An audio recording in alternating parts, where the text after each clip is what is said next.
Liberals are so stupid the way that they handle Trump. Yes, he didn't like this. Bibu says Trump is coming back. Liberals are so stupid the way that they handled Trump. He was on the casino circuit and then you idiot liberals indicted him and now he is the martyr and now he is coming back. This is causing these people to panic. I saw this. It is important we take an exclusive look. I'm going to play so you can see exactly what he said. Like, you want to see a great case thing on, like, narcissism. Liberals are so stupid the way that they handle Trump. What do you mean? You should shut up. He's a narcissist. Neutral energy. Yeah. You think he'd go away? You know what I think he was? I think he was a one-hit wonder. Right? He wrote The Twist. And then that was it. He was on the casino circuit, and then you idiot liberals wrote him Twist again when you indicted him. And now he's a martyr. And now he's coming back, Jimmy. The peppermint twist is back. Coming back. It's going to be great for comedy. He's coming back. I can't believe, like, these are honestly going to be our two choices, because I really try to, with each thing, to try to be like, figure out who I'm going to, but I mean, there's got to be, I want somebody in their 40s, somebody that's going to have to live with their decisions. I don't want, like, you know, with any luck, they'll both die of natural causes before the election, and maybe you could get somebody that still has something to live for. Yes, you might think you have seen it, or that God recently had a segment called Biden. He should resign. Liberals are freaking out. Joe recently made it clear if Trump was not running.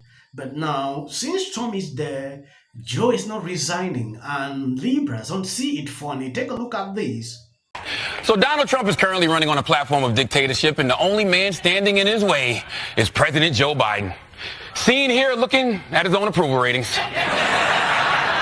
People have been questioning why Biden hasn't stepped aside, and last night Biden gave an answer that just raised more questions.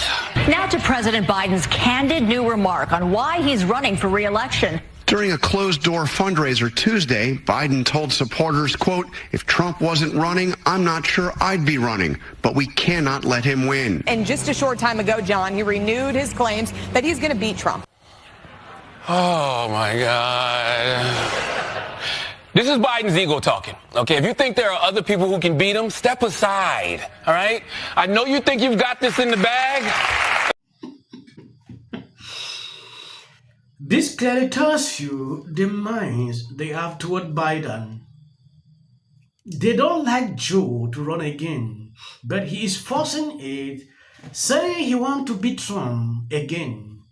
I really want to witness this.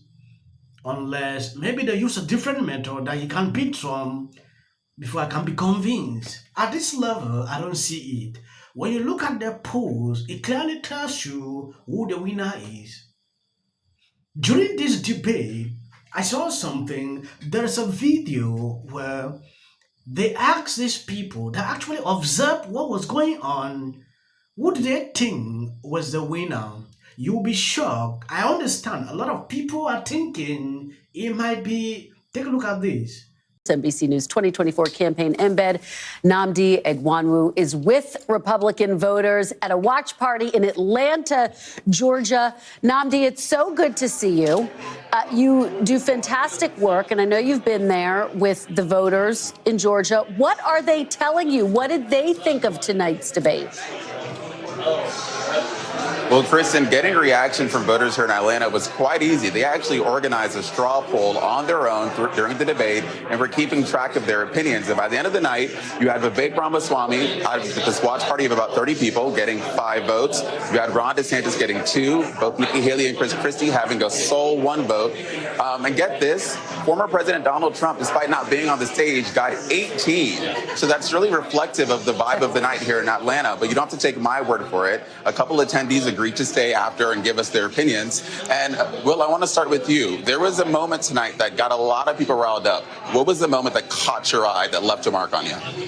What left a mark for me was Nikki Haley being called out for being the warmonger that she is. At the same time, Ramaswamy holding up a notepad saying Nikki is corrupt.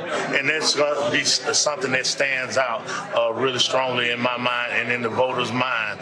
But they talk too much about Trump, a man that wasn't on the stage, but ruled the stage tonight. Yeah. That is it. Trump had 18. He was not there during this debate. This is MMBC. Trump won. A lot of people thought Vivid actually, though in real sense, Vivid was the winner. But Trump is dominating, we know. It is something I don't even want to even talk about. If you see Libras freaking out, it is because they have concluded that Donald Trump will beat Biden again. Unless there is a miracle that he performed, that he can beat Trump, then I really want to observe that. I was shocked in 2020 and 2024. If that happens again, then it's over. Yes, a lot happened during that debate. Let me play some videos so you can see exactly what I'm talking about. Our next guest watching tonight's debate with a few university students, and Frank Luntz joins us now. Frank, good to see you. I'm wondering, what are some of the students that were with you saying about what they heard tonight? Well, first, they thought that it was a little bit rougher. They were entertained. But they thought the exchanges were a little bit rougher than what they were hoping for in a presidential contest. Second, they felt that there was too many sound bites, which is obvious for those of us political consultants who help in situations like this, and not enough policies. They thought that Chris Christie won.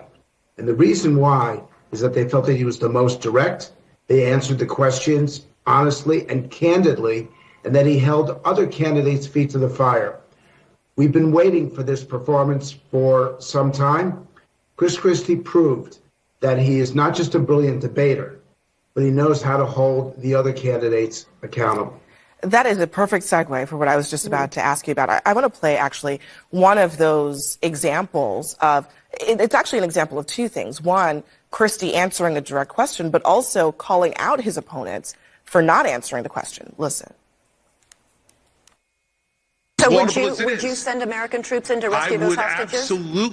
Absolutely. If they had a plan which showed me that we could get them out safely, you're damn right I'd send the American army in there to get our people home and get them home now. And I'll answer that question directly. Republican Party is failing. A lot of people are furious when they posted this. Laura sent this out. Why is Gulf chairwoman Rona allowing for a Gulf primary debate to be hosted on CNN? She's really such a dumb, let me not pronounce that. It's honestly inexcusable. In person, she looks like a dumbfounded deer in the headlight on the highway in front of a fast-moving semi. She is so stupid. I want to say one thing about the tie to Ukraine.